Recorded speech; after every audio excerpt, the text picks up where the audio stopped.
Good afternoon, and welcome all of you to the John F. Kennedy Jr. Forum. I'm David Elwood. I'm the Dean of the Kennedy School, and needless to say, this is one of the reasons to be Dean of the Kennedy School. It's a remarkable day, and we have a remarkable woman with us tonight. I do ask as a courtesy to our guests that you turn off any cell phones, so that we can keep silence and hear the important words.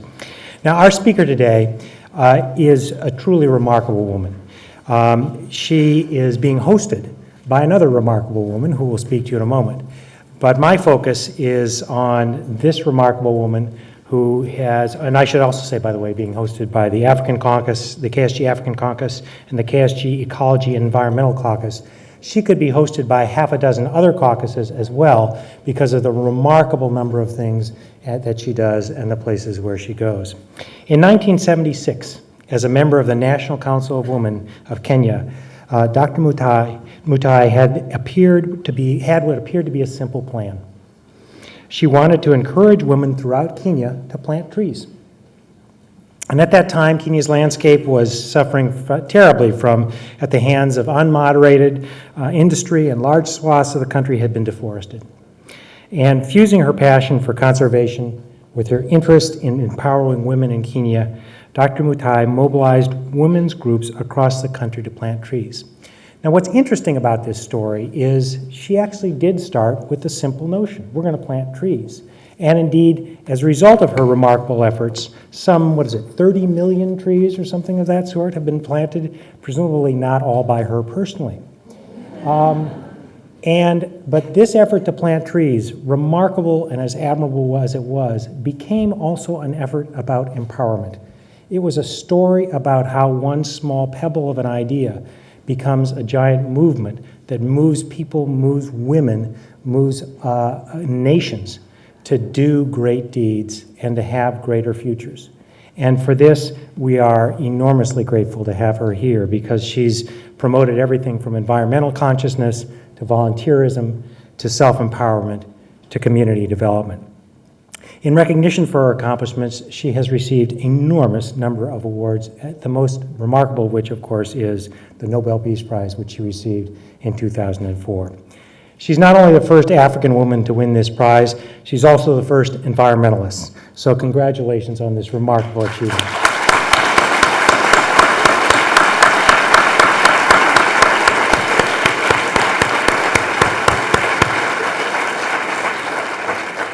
She is a member of the Kenyan Parliament, Assistant Minister for the Environment and Natural Resources, and she is internationally recognized for her persistent struggle for democracy, human rights, and environmental conservation. She's a real representative, a true representative of how a simple idea can have a profound impact. Now that's all I'm going to say, except I do want to introduce the moderator for tonight's panel, who's Ambassador Swaney Hunt. She is the director of our Women in Public Policy program, which does an enormous amount to promote and support women and ideas and scholarship that make a difference around the world, and certainly here at the school.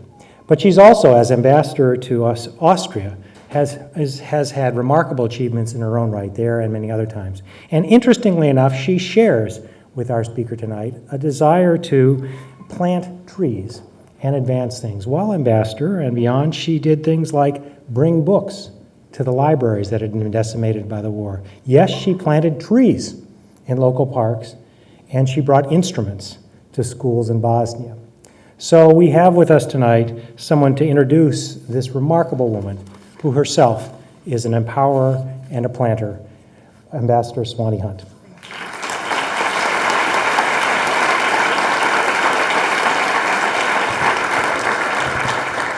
Thank you.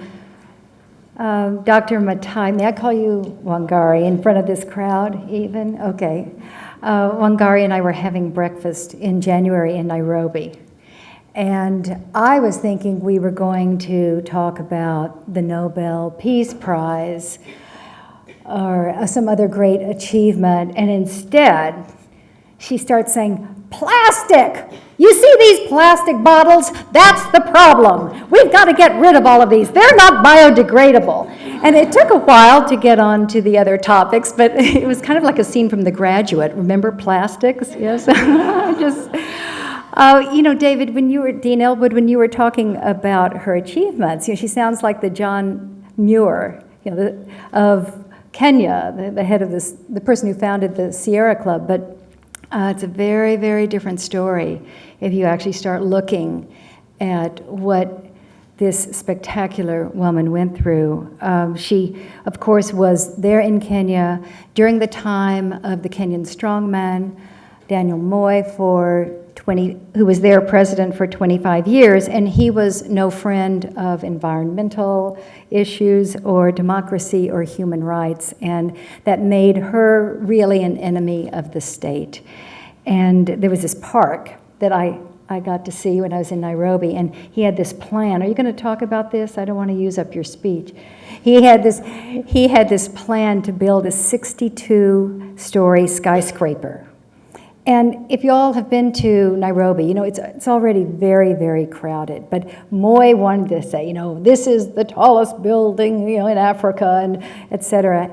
And here comes this woman, Wangari Maathai, who says, we need trees here. We really don't need another skyscraper.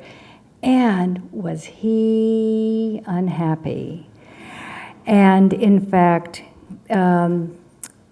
you were an enemy of the state. You were called subversive, a mad woman. I like man-hating. And my favorite is overeducated. Because she was the first woman in East or Central Africa, I'm told, to earn a PhD. Death threats, tear gas, more than a dozen arrests, and then the standoff in 1992, where she and other activists led a protest for the release of political prisoners. She was imprisoned, she staged a hunger strike, was beaten unconscious. And then, what a turnaround in 2002 when she's elected to the parliament. I mean, isn't this fabulous? With 98% of the vote. It just gives you chill bumps to hear these stories. She is now Assistant Minister for Environment, Natural Resources, and Wildlife, and she calls herself an activist in office.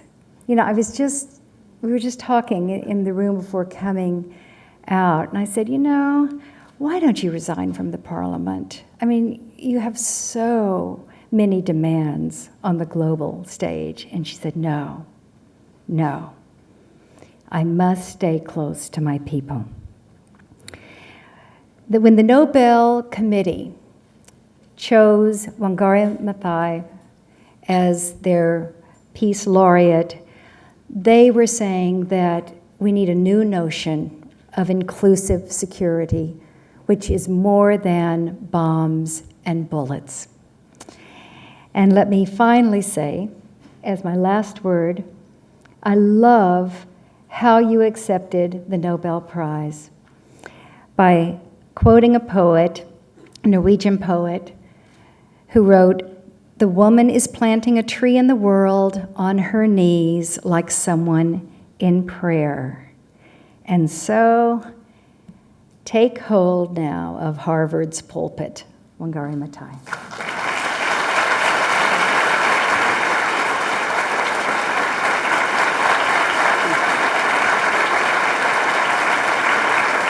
Thank you. Thank you very much. Thank you very much. I want to recognize the great privilege it is for me to be here at John F. Kennedy School of Government. And we were talking out there, and I couldn't help remember the role that man played in my life, but I'll tell you a little later.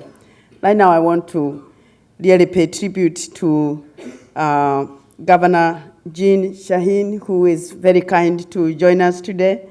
My friend and sister from Africa. Sometimes we really want to claim her back. Teresa Hines Kere, who is here with us and whom we love very much in Africa. And we hope one day we'll do what we really hope in Africa. We will be much more proud when it happens than perhaps the people here in the United States of America. Then I want to recognize Dean David Elwood and my sister and friend, Ambassador Swaney Hunt. And all of you, my friends, many of you, we have known each other for many years. Many of you have supported us ever since the last 30 years and have traveled with us this path, which is part of the reason why I am very happy and privileged and indeed wanted to come so that I could have an opportunity to say thank you to the many people who have supported us along the way.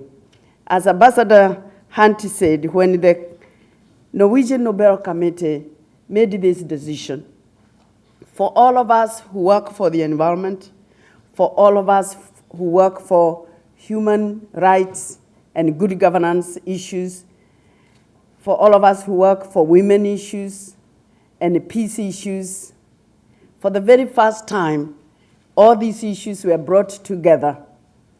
And the committee decided to challenge us as a human family that the time has come for us to see the issue of sustainable management of our resources, equitable distribution of these resources, and good governance and peace as issues which cannot be separated, issues that must be dealt with at government level, at policy level, as inseparable. What they were saying to us is that it is impossible for us to hope to live in peace together if we do not learn to manage our resources, our finite resources, more sustainably, more responsibly, and really and deliberately work towards sharing them more equitably. And as I say that word, equitable, I know that many of you can go all over the world and appreciate the inequitable distribution of resources in this world, which leaves more than 2 billion people on our planet living on less than $1 a day, which is what Bono says is completely unacceptable and is appealing to his generation to make this their issue so that we can reach a point where we can say that for us human beings, it is just unacceptable that so many people can live in poverty because resources are not being more equitably distributed.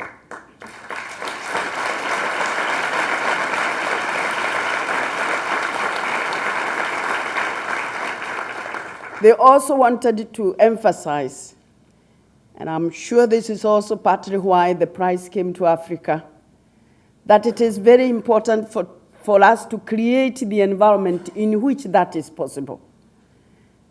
And that environment is an environment where we have democratic space, choosing to call it democratic space rather than democracy, because that word can be translated in different ways in different parts of the world. But we need democratic space, a space where we are all respected, a space where our rights are respected, a space where even when the majority are in power, the minority can have their space, can have their dignity, can have respect. And that we can, in such an environment, work towards peace, towards preempting conflict. What the committee was saying is that it doesn't really pay for us to first cut each other's neck, fight each other for years, and then at the end, honor people who come to try to help us speak to each other. That wouldn't it be much more wise for us as a human family to work towards peace, to listen to each other, to give space to each other, to acknowledge that none of us have the monopoly of wisdom, and therefore preempt conflict. Now, I think that the world has never been challenged this way before. And therefore, for those of us who work in these areas, we should feel very encouraged, very honored. And so, although the prize came to me personally, I'm quite sure that it is a recognition of a moment when the environment must surely become central to our policies, central to our systems of governance, all the way from the United Nations to our nationals, to our regions, and down to the village level. Now, when I started the Greenbelt movement, I didn't have this big picture. I was preparing to go to Mexico in 1975 because during that year, the United Nations was going to convene the very first meeting of the women, and it was those women who declared the very first decade of women. And as we prepared, women came together, and we came together under the auspices of the National Council of Women of Kenya. I joined the forum because I wanted to represent, or I was sent there by the Association of University Women. I was at that time an assistant lecturer in the University of Nairobi. And so I went to take my issue there. And the issue was equal treatment in the academic institutions for both men and women. But when I got there, I listened to the women, and the women from the rural areas were raising their issues. And they were saying that their issue is energy, which is mostly wood. They did not have enough wood. Their issue was water. They did not have clean drinking water. The other issue was food. They did not have good food, good nutritious food, and some of their children were suffering from diseases associated with malnutrition like kwashiorkor. And the other issue was that they did not have income. Now, this raised questions in my mind because I came from areas where these women came from, some of them anyway. And I learned that the reason why water was scarce was because forests were being destroyed upstream. And especially natural forests were being destroyed in order to replant exotic species or non-native species in those mountains. The government was doing that with tax money, but it was selling the wood to private companies at a throwaway price. And I knew that's not good business for government. But there was nothing I could do at that time. So I shoved that issue in my mind. Then I knew that coffee and tea had been introduced into those areas. So how come women did not have money when coffee and tea, in fact, from those areas, is among the best in the world? Well, it turned out that the land, when they planted their tea and coffee, they were registered as the property of the head of the household. And the head of the household, of course, is a man. And apparently, when the money came, it went into the pockets of men. And it was difficult for the women to get the money out of those pockets. So I knew that there was something about we need to deal with equity, even at the household level. That it is not fair for women and children to do all the work, and for them not to have the right to that estate. Something to do with the rights of women to get their due after they do all that work, that they cannot be slaves on the land. But I also discovered that the men were not getting that much money anyway. And the reason was that there had been created a hierarchy of selling coffee and tea, where there were so many middlemen between the farmer and the international buyer of coffee, that the farmer was literally being ripped off by middlemen. And there was nothing the farmer could do because there is a law that says that the farmer cannot sell his product, his produce, directly into the market. He has to go through the middleman. So the middlemen were actually milking the farmer. So both the farmer and the woman were in trouble. And that had to do with economic justice. So even before we could talk about WTO and talk about removing tariff barriers at the global level, there was need for us to fight for the economic justice at home so that we would remove the middleman. Now, how do you go about doing all that? I thought, well, I told the women, I think one way we can deal with this issue is we plant trees. They said they didn't know how to plant trees. So I decided to go and consult foresters, because even I didn't know how to plant trees. And when the foresters came, we were actually in a part of the country where there are very few stones. The soil is very deep. So the forester came loaded with gravel, sand of all sizes. And he started explaining to the women that when you establish a tree nursery, you have to use a certain gradient. You have to look at which way the sun comes so that you could get the right gradient and the right. And the women said, this is too complicated. And I said, I agree. So what we shall do is forget the foresters. From now on, we will use our common sense, our women's sense.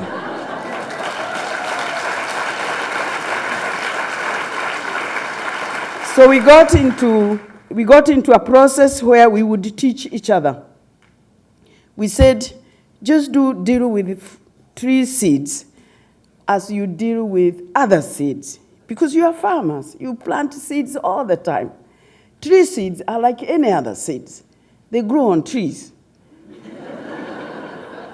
So if you follow the trees, you will see they have flowered, then you will see the fruits, they will mature, some of them will fall, some will be blown by the wind. Those that fall, collect them, put them in the soil.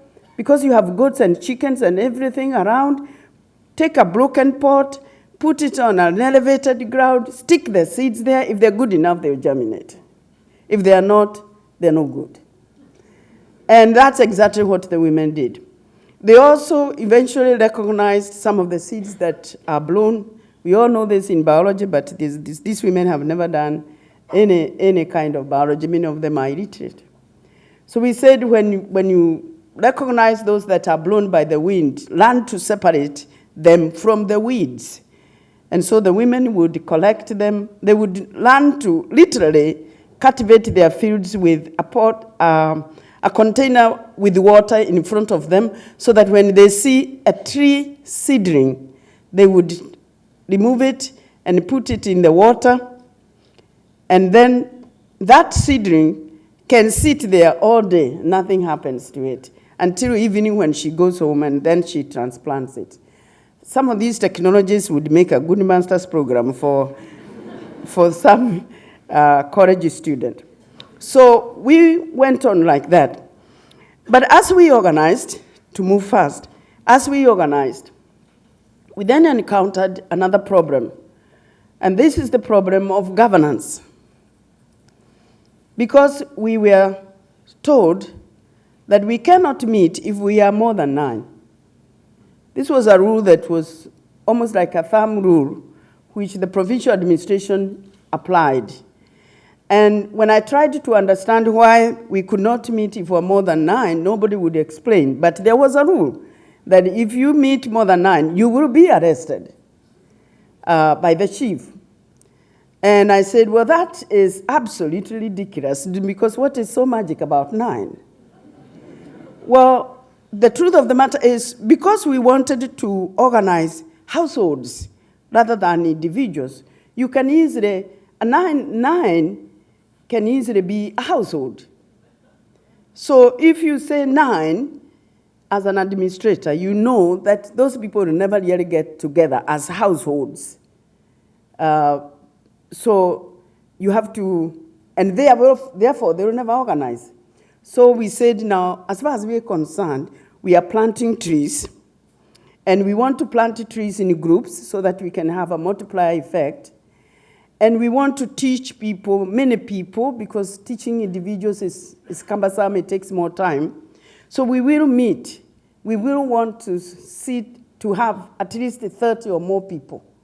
And that's when we encountered what people who want to control people who don't want democratic governance, people who do not want to allow people to have the freedom of assembly, or the freedom of information sharing, or the freedom of movement, people who want to make you remain ignorant so that people who are ignorant are also in many ways people who cannot organize because they don't know. They're just sitting there observing, hoping that the savior will come. And the savior is usually the government, which never comes. And so we decided that we would start meeting more than about 30. We said maximum 30. But that actually opened my mind, or our minds, and we thought, well, in that case, we must educate people why it is necessary to sometimes disobey these laws, because these laws are put there in order to curb your freedoms. So we brought in seminars, which we called civic and environmental seminars. They were seminars on how we govern ourselves. Why do we govern ourselves that way? And then we would address the issue of environmental degradation. Now, the way we carried out those seminars, we would break them into sessions. The first session would be, what are the problems that we face in our community and at the national level? And initially, people were very afraid to tell us the problems they face. And then when they trusted us, they started telling us so many problems. I didn't know our people have so many problems. In one seminar, we had people list 150 problems. Then I say, well, you got problems, you people. And we would put all those problems on the wall. And the next session would be, where have these problems come from? And we would analyze problem after problem. And the biggest problem was to arrive at a conclusion that sometimes the problems we face are not really caused by the government, not all of them, that many of them are caused by us, that we are sometimes our own enemies. Because we said, for example, if you have your piece of land, you have cleared the land of vegetation, you have cut all the trees. When the rains come, they carry the topsoil, or the wind carries the topsoil. Therefore, your land becomes degraded. And when you plant your crops, you can't get any good yield because the land is very degraded. What has that to do with the government? Say, no. It has to do with the way you are managing your land. So you yourself have to go, and you have to rehabilitate this land. And the easiest way was to go and establish a tree nursery and start planting trees. So the tree planting eventually became our entry point into communities. Now, the third session was usually the most difficult because it was, what do we do? And eventually, I learned to use a metaphor, which is a bus. And because I am not very familiar with the geography, it is very difficult for me to give you this exercise to deal with. So let me try to say that suppose we wanted to go to the north, but we go to a bus stop and we take the wrong bus and we go to the south, just the opposite direction. Usually, when you're talking with those people, you can easily pick a town and then They really have to find out why on God's earth would anybody go to a bus stop and take the wrong bus. And that was usually a very difficult question, because they would come with all kinds of reasons as to why you can take the wrong bus. So I told them, now, the truth of the matter is, we as a people, we are traveling in the wrong direction. When you travel in the wrong direction, you encounter a lot of problems, because you are going where you did not intend to go. For example, if you were going to visit, let us say, relatives, you go to the wrong direction. The relatives are not there. Maybe you will be lost in town. You don't have any money because you expected your relatives to take care of you. You'll begin loitering in town. Maybe the police will come around, and this is very typical in Kenya. They will catch you loitering around. They will ask you where you're going. You will appear lost, and they will probably pick you up and put you in police cell. And there you may end up in jail if you are not careful. So it was very easy, especially during those days, to visualize all the problems you would face. So we would say, for us to have all these problems that we have listed here, we must be traveling in the wrong bus. So what are we going to do? And the biggest problem was, or the biggest challenge, was to convince these people that they need to get out of that bus. That if you know you are traveling in the wrong direction, it is not really very wise to continue traveling in the wrong direction. That you have to get out of that bus and start moving in the right direction. But they said, suppose the driver refuses to stop. And then we would say, well, if you try alone, sometimes it's very difficult. He may be arrogant.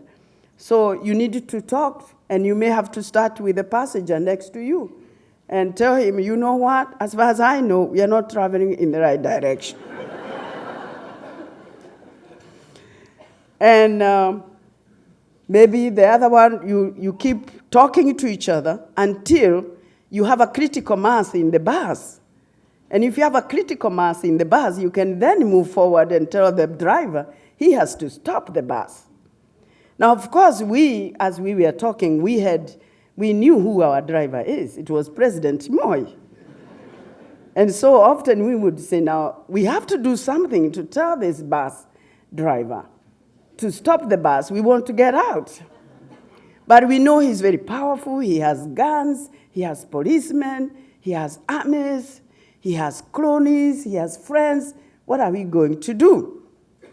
So we decided that we have to analyze the reasons why we took that bus to begin with. And we ended up with a few reasons. One of them was that there was too much fear in communities, and that when people fear, they usually don't do anything because they're just afraid. So we said we need to get rid of that fear. The other reason is quite often, if we do not ask which is the way. If you go to the bus stop, surely, why do you enter a bus before you ask in which direction that bus is going? Ask. And that is partly why you have come here to this Kennedy School, is to ask, to be informed, to be wise, so that you don't take the wrong bus. And the other reason we found out is if people are misinformed. And there are a lot of mechanisms to misinform people. So we trust our leaders. We trust our religious leaders. We trust our teachers. So if they misinform us, we can move in the wrong direction. The other, which at that time for us was also possible, is if you are forced. I mean, if somebody comes with a gun and says, you get into this bus, never mind where you were going. If you are forced, then of course you get into the wrong bus. But the fact that you have gotten into the wrong bus doesn't mean that you stay in that bus. It's really up to you as an individual and collectively as a society to decide whether you want to continue in that direction, which is the wrong direction, or whether you want to get out of that bus. Well, for most of us, we decided we will get out of this bus sooner than later. So we organized, and it wasn't just us, there were many of us, so that eventually, after 24 years of rule that we really didn't particularly celebrate, we were able to bring in peacefully a new change in government in the year 2002 in Kenya. And that's when I found myself as a member of parliament and a member of government. So finally, we had, we had succeeded not only in stopping the bus, but in becoming the driver ourselves.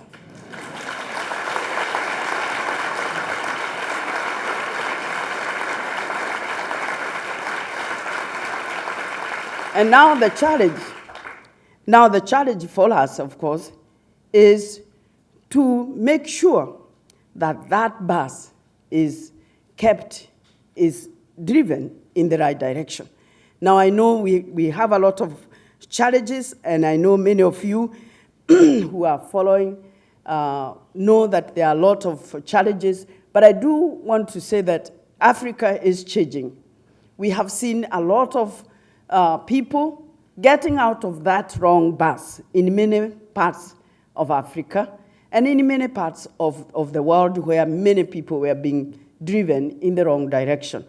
And it has been very encouraging to see that movement of freedom spreading all over the world. And we want to encourage it. And that, in particular, is why this message from the Norwegian Nobel Committee is so important and is so relevant to all of us. So that as we get out of that bus, we also get out of the bus of environmental mismanagement.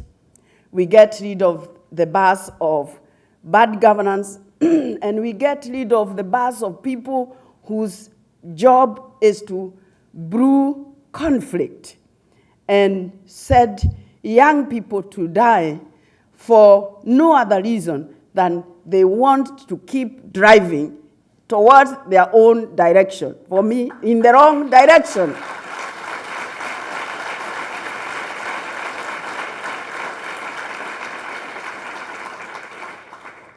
I know we don't have much time, and I want to give you time to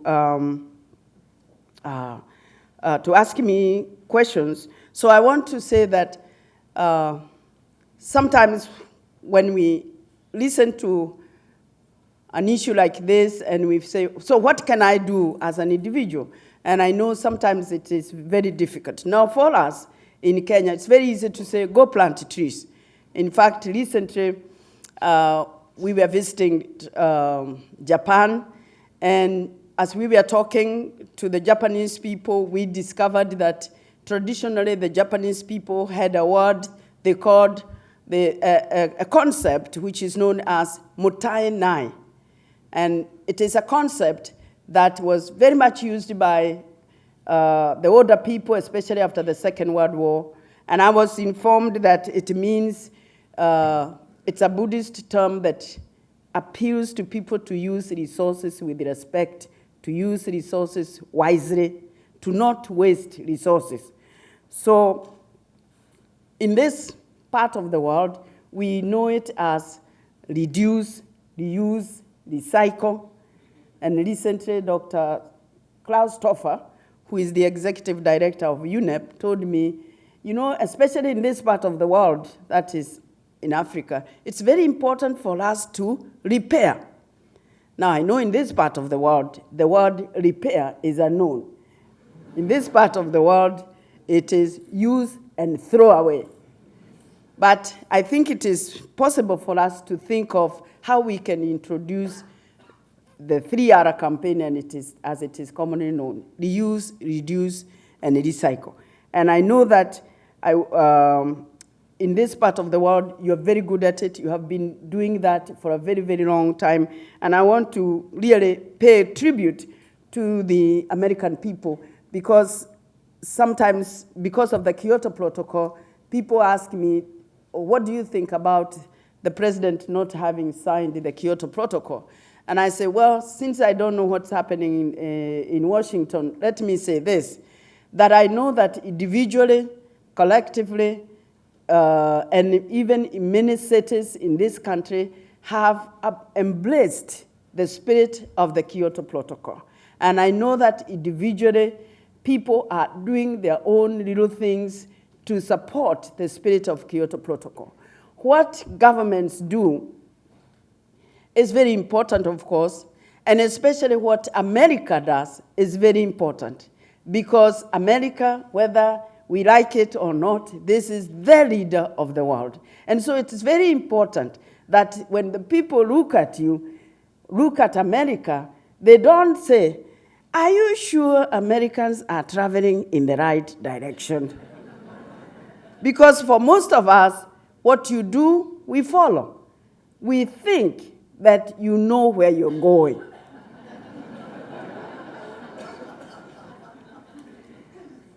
So I would like to encourage you to continue that spirit of Mutainai, the spirit of 3R campaign. Also in Japan, I learned that all of us, each one of us, needs about 10 trees for the carbon dioxide we exhale.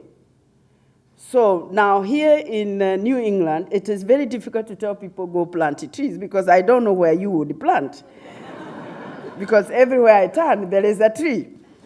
But when you see people from Midwest, tell them they need to plant at least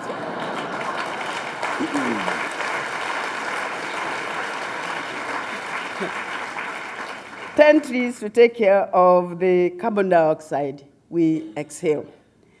I know that I want to share with you a short little story to wind up and say that I am particularly happy to be here today because in 1960,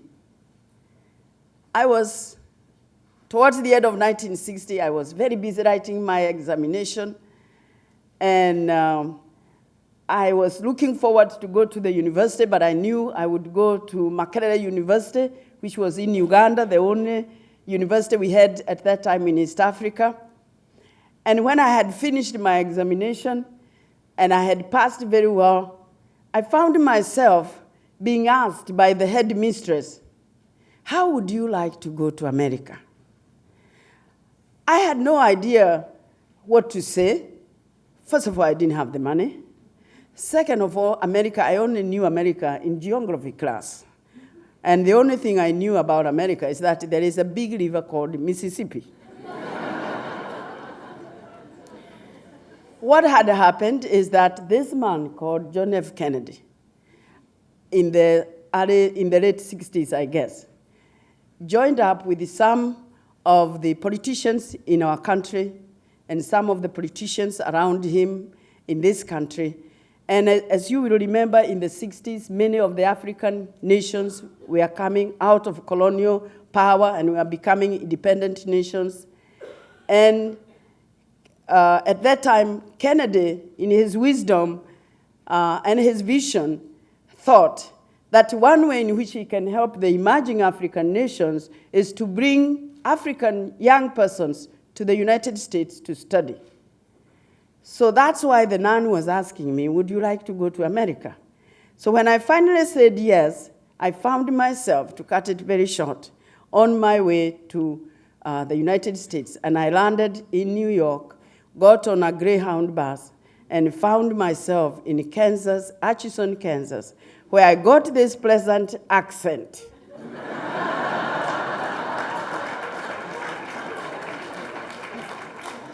So if Kennedy was alive today, I would have to go there and say, thank you for your wisdom. Thank you for your commitment. Thank you for seeing so far for those of us who could not see. Thank you very much.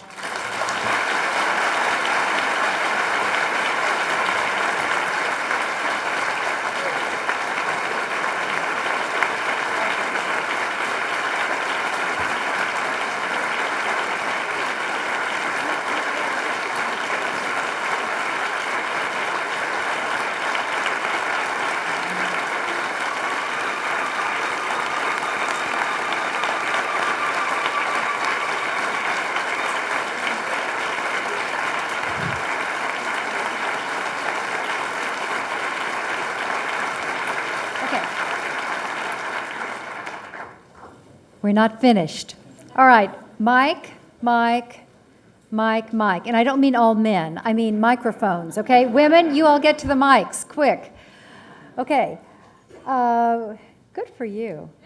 And yes, now, each person may ask a brief question. A means one. Brief means brief. Question means it ends with a question mark, okay? Great. Oh, and then you, yes, go ahead. Hi, Dr. Mathai. My name is Rosemarie Day. I work at the Kennedy School. Thank you for your inspirational words. I actually want to turn the attention to Zimbabwe, if you might comment on the situation there and if you hold any hope for a transformation like you helped to enact in Kenya.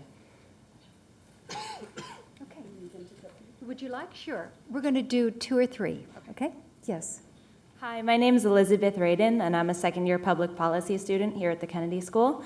My question is that, to me, really the most amazing thing about the Greenbelt movement is that it's so global and so local at the same time. How do you take a movement or a program to a global level to reach so many people and yet ensure that it reaches each person so effectively?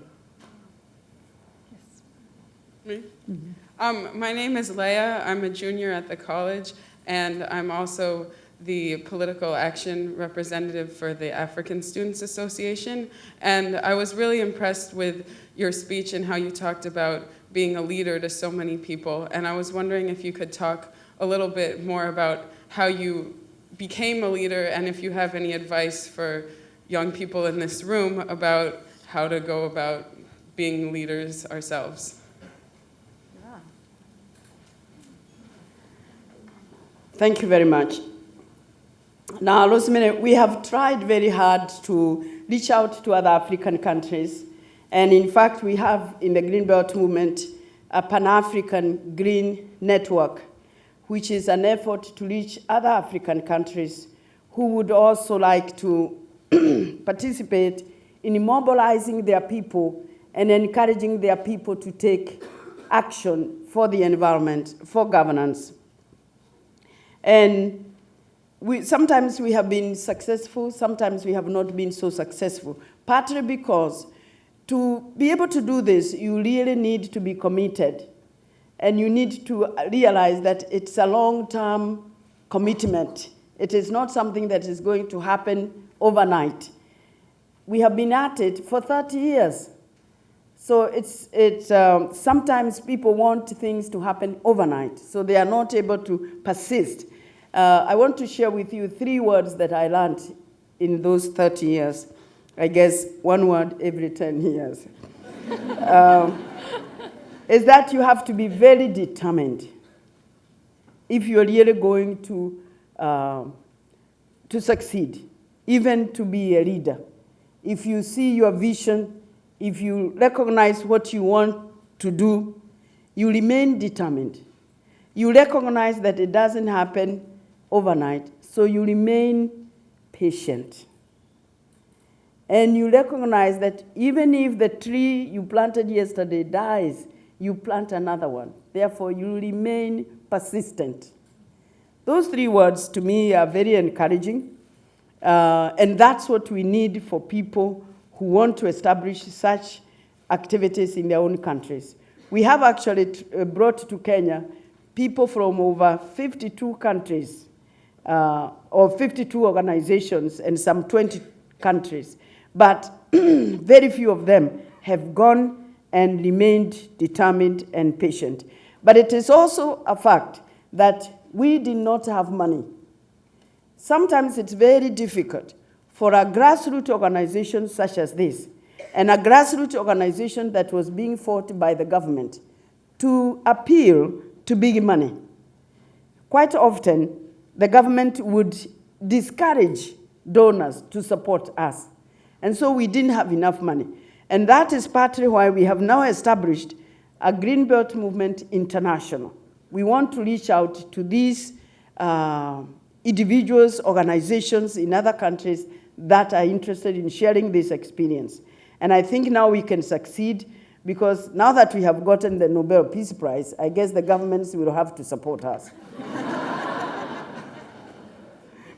Now, for Elizabeth, I would say that, like I was telling Ambassador Swaney, it's very difficult for me to only think global because remember where I started. I was listening to women from the rural areas, and I told them, let us go to plant trees. Now, to plant trees, you have to dig a hole. So you have to go down on your knees. I have a lot of trouble when I go with the ambassadors and well-dressed, suited men. It's very difficult for them to plant a tree because they have to go down on their knees. And they are afraid to make those suits dirty. So it's a grassroots organization. And so you have to go to the grassroots. But the beauty of it is you can work with those people. I continue to work with those people. And I love the fact that I can talk global here. But in the final analysis, I go home and I plant a tree and I hold a seminar where I continue to empower not only women, but also men and young people to take charge of their lives, to refuse to be victims. But see, it's very easy for me to speak here, but it is happening at the ground level. It's wonderful to be able to speak here, go to the United Nations, or go to forum where you tell the leaders you have to stop being greedy, you have to stop corruption, you have to be good leaders, you have to be responsible to your people. And then I can go home and tell the people, how are they treating you these days?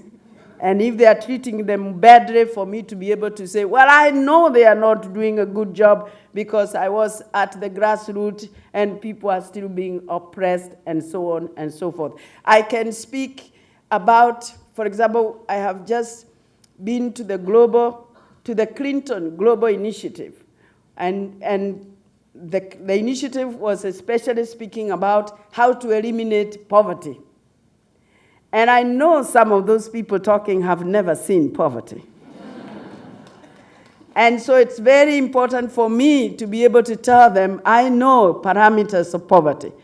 Poverty is when people cannot send their children to school, when they cannot give them a meal a day, when children don't have beddings, when children get sick and you can't get them to hospital. So to get rid of poverty is not just talk. To get rid of poverty, you may have to go down and plant a tree, because at least you have taken action.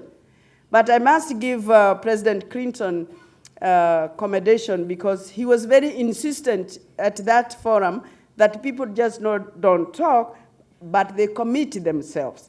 And a lot of people committed themselves to take action.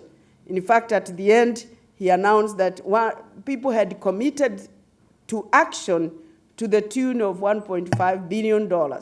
So I think that, and I'm sure the president is doing that out of his own experience when he travels and he sees poverty with his own eyes. So he knows it's not just talk. So it's very important, therefore, to link the global. And that's part of what the Norwegian Nobel Committee recognized, that we are able to see the global picture, but also the impact at the grassroots. All of you here, all of you here are leaders. There is not a single person who is here at Harvard who is not a leader. Therefore, just ask yourself whether you are, because right now you are in a bus, ask yourself whether you are being led into the right direction.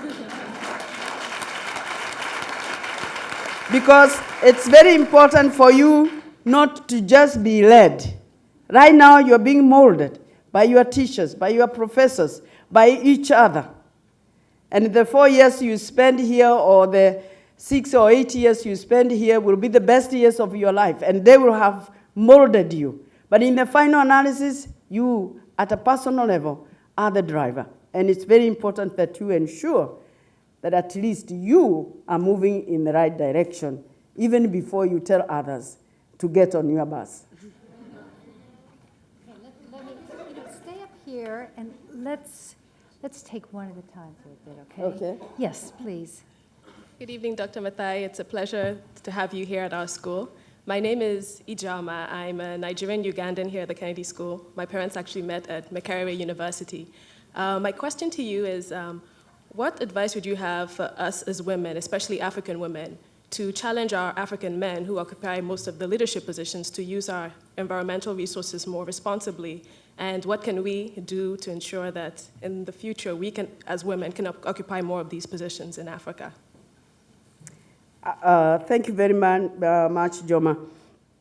I would say that the giving of this prize to Africa and to an African woman is in itself a very enormous statement by the Norwegian Nobel Committee that they recognize the struggle of the African woman, that they want to encourage the African woman. But it is also a challenge to the African men who are in charge to manage the resources of Africa responsibly, to promote greater equitable distribution, and to end the conflicts that we have in Africa. And so, although I know that sometimes we blame our men for the wrongs that go on in Africa, it's also very important for us to understand the enormous global pressure under which they operate so that they can release those resources so that they can be exploited. What they need to do is to ensure that even as the resources are being exploited by those who have capital, who have skills, the resources must also benefit the people of Africa. Now, as much as the men are challenged, so are we women. But I also want to encourage you by saying that I said earlier, Africa is changing. I have seen some of our leaders, such as Thabo Mbeki of South Africa, the President Obasanjo of Nigeria, who is currently the chairman of the African Union. I also have listened to presidents such as Kagame, who is leading his people out of a very tragic situation. When they changed the Organization of African Unity to the African Union, they said they want to see the African people become part and parcel of the African Union, and I have actually been given the privilege of helping to organize the African civil society to create an organ to advise the African Union. So African leaders are responding to the challenges that has been put before them, both by the outside world, but also by the African people. So we need to encourage them, we need to support them, and that is why we campaign to have the debts removed, cancelled, so that they spend the money at home on essential services rather than service the debts. That's why we are agreeing that the trade tariffs some of them should be removed, if not all of them, so that we can access market and generate wealth. That's why, for example, I support the initiative that the 11 heads of states of the Congo forest ecosystem have brought forth. 11 heads of states. Usually they don't work together. But here is a group of 11 heads of states who have come together. They have produced a plan, and they say that they want to protect the Congo forest ecosystem. And they're asking governments, foundations to support them. They asked me to be a goodwill ambassador, and I'm trying my level best to do that. But I am impressed by the fact that they have come together to say, we want to save this forest, not only for Africa, not only for that region, but also for the world, because you know that ecosystem, like the Amazon forest ecosystem, is extremely important in our struggle to stop the rise in temperature, in other words, the climate change. So they have problems, but they are trying. Yes, let me add that next door in Rwanda, you have the highest percentage of women in any parliament in the world, 49%. And in terms of the meetings, the 2 years of meetings of the 11 countries to create the plan, there was a revolt by the women so that a third of the delegates to those 2 years of meetings were women. So there are some actually dramatic cases where Africa as a continent is leading the world in terms of the participation of women. One last, please, Tanya.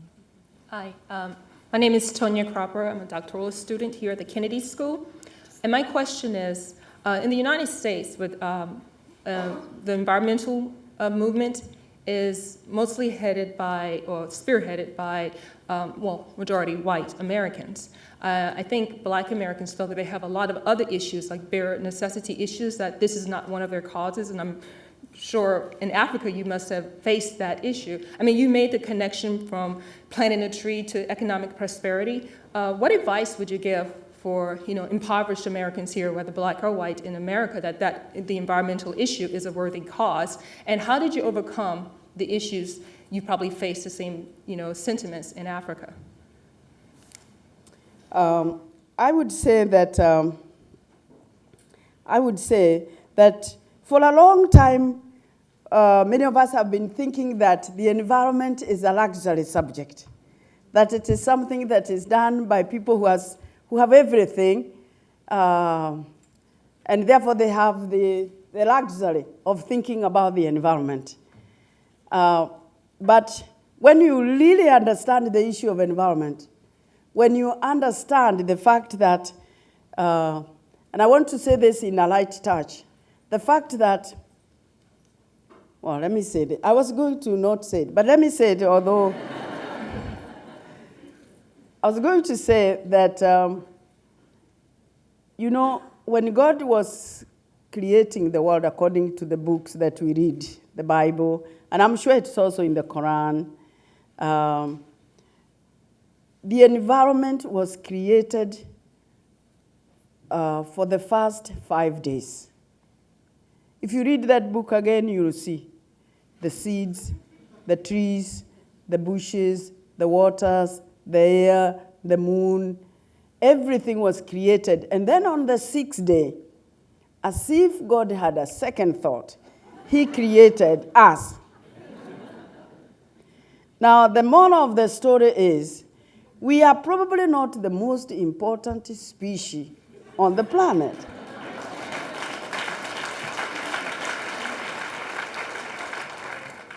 And when you think about it, we can actually not exist without the other species. But the other species, some of them, especially those that are threatened by our activities, if they heard that the human species has suddenly disappeared from the face of this planet, they would probably say, thank God. So the environment is not really a luxury issue. But when people are poor, they tend to think that poverty is more important. Poverty is both a symptom and a cause of environmental degradation. It puts you in a vicious cycle. So you have to break that cycle by educating people that no matter how poor, indeed, especially if they are poor, they need to take care of their environment. We for example, need to focus. We focus a lot on the forest. We focus a lot on rivers. Sometimes we forget to focus on the coastal ecological systems. And perhaps we were reminded very much by what happened to the Gulf Coast during the recent hurricanes, that it is important for us to respect the ecology of the coastline. We have mangroves, we have marshes, but sometimes when we want to go and establish property next to the sea, because we really don't want to walk on land, we step out of the houses and you walk into the sea. We remove the mangroves and we remove the marshes, or when we want to establish shrimp farms, or when we are a little bit not so wise like we are, and we cause soil erosion, and we have soil going into the sea and killing the life in the sea, we are disrespecting the ecology of the coastline. And I want to share with you as I close here that during the tsunami, those of us in East Africa got the end of the waves. They came as far as East Africa. Fortunately for Kenya, when they hit Seychelles, somebody wise called the government and said, the waves are coming, they have hit Seychelles, they are probably coming, and they will hit East Africa. So it was on, you remember it was on the 26th, and everybody was at the coastline in Mombasa and along the Kenyan coast. So people were literally forced to leave the coastline. Information went out, and they were all told to leave the coast. And for that reason, we didn't lose anybody except one person over whom there was a controversy because some people said it had nothing to do with the waves. But in Somalia, they lost over 300 people. And one of the reasons why we are told that we were lucky, besides the fact that people moved out of the coastline, the other reason was that along the coast, along the Kenyan coast, you know we have a coral reef. Now that coral reef broke the waves, and that's what saved the people along our coast. Now that coral reef is currently threatened by soil erosion that is coming downstream, which we are trying to stop. We have been trying to stop, but which is always very difficult because people want to tell you, including members of parliament, want to tell you that because people are poor, they should be allowed to cultivate along the riverbeds. They should be allowed to cultivate where the land is very steep. They should be allowed to go to the forest and cultivate crops instead of protecting those forests and instead of protecting the riverbeds and instead of protecting those steep slopes. Poverty will not be solved by some, well, let me put it this way. The other day I was listening to Dr. Forbes. He was telling us about how we must stop being foolish. Because he said, sometimes we act rather foolish. And what I would like to say is that what I have observed and seen, whether it is here in the States or whether it is in our own countries, in our own region, where you constantly see pictures of people who are very deprived, nature is very generous. Nature, if we take care of nature, it will take care of us.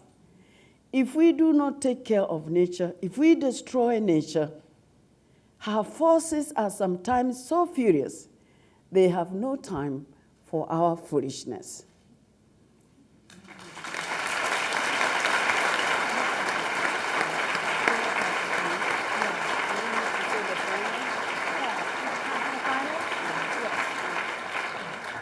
One final word, right? Please. Well, the final word that I wanted to share with you is a small story. I like telling stories, as you can tell. Sometimes when we talk about these issues, especially the issues of environment, the issue of governance, the issue of peace, our minds wander away and we feel very discouraged sometimes. We feel like, what can I do as an individual? But the one thing we must do, I said, and I want to repeat, the one thing we must do is we must not allow ourselves to be victims. We must take charge of our lives in whichever way we can.